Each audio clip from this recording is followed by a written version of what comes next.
everyone, it's Meredith. Today we are going to go over Sirsasana or headstand. The past two classes we've really tried to focus on coming up into headstand and the alignment, and so I thought this could be useful to have as a resource when you're practicing at home. As we mentioned in class, your alignment coming into headstand is really important. In general, the rule of thumb is to line your fingertips up with your elbows and then to make a basket for your head with your hands.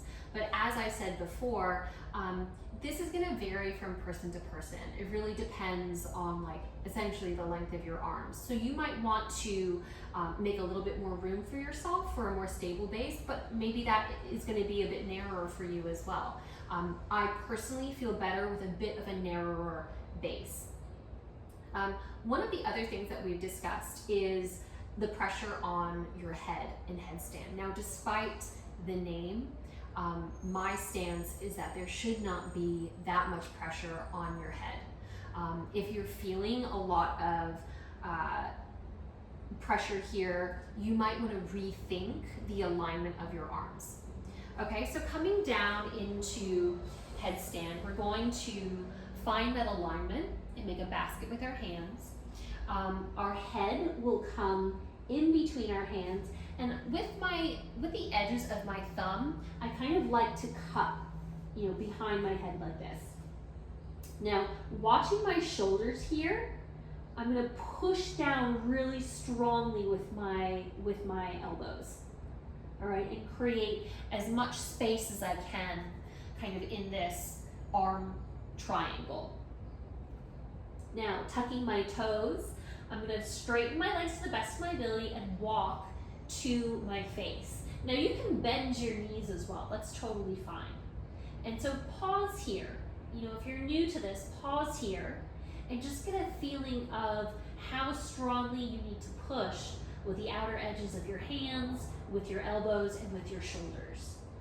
Now, if you're comfortable here, the first step is bringing your knees into your chest and really kind of plug them in and get used to bringing your hips over your shoulders, which is really key in headstand.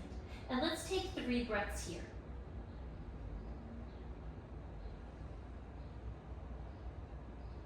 Good, and come down. Pause here and come into Balasana or Child's Pose. Now we're going to go up again and kind of do the same thing, but this time we're going to begin to straighten our legs. So if you're feeling ready, let's come back into that position.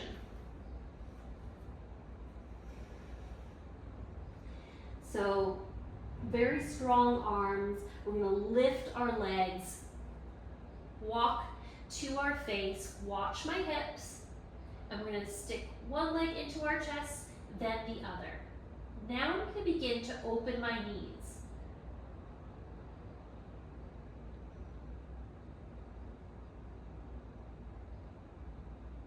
Don't rush. Take it easy.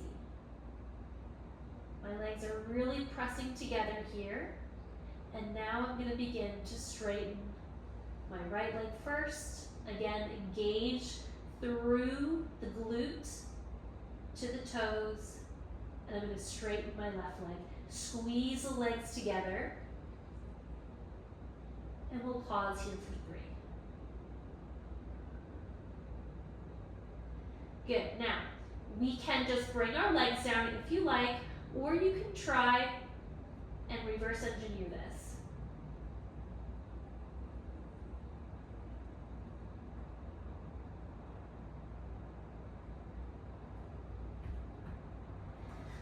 Which is admittedly a lot more work, but good practice. Okay. So, another way that we can go into headstand.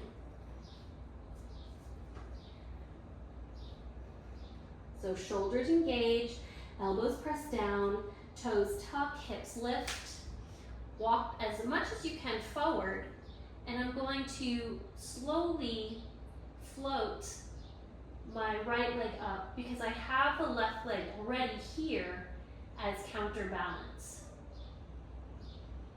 And then they sort of meet one another and very strongly engage both legs. Okay?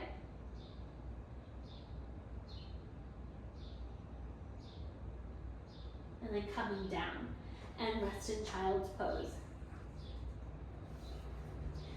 I think that this method is a great way to go up. I think that it tends to require a bit more openness in the hamstring, which, you know, so just make sure that you're properly warmed up with a couple of Surya Namaskar, or you've kind of warmed your muscles up in some other way. The last way that I'm going to go up is by floating my legs. This, I find this method actually really accessible. I think that the trick to floating up is really making sure you're very steady with your stacking, and then a lot of deep core engagement. It does also require a bit of openness in the hamstrings. So engage the shoulders, engage the upper body, tuck the toes, lift the hips. I'm going to walk until my hips are over my head, or hips are over my shoulders. Now see how my feet will naturally float up. I'm not actually doing anything with my legs beyond engaging. I'm really just, this is coming from my hips and my deep core. And I'm squeezing my legs.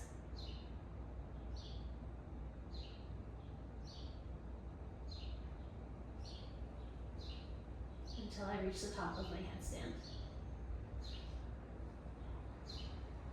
Now, floating down is trickier.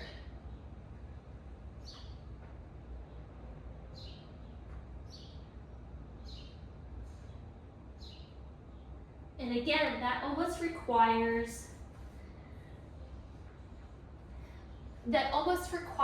piking the hips back in an almost exaggerated movement in order to counterbalance the weight of your legs. So a lot of hip engagement and leg engagement on the way down.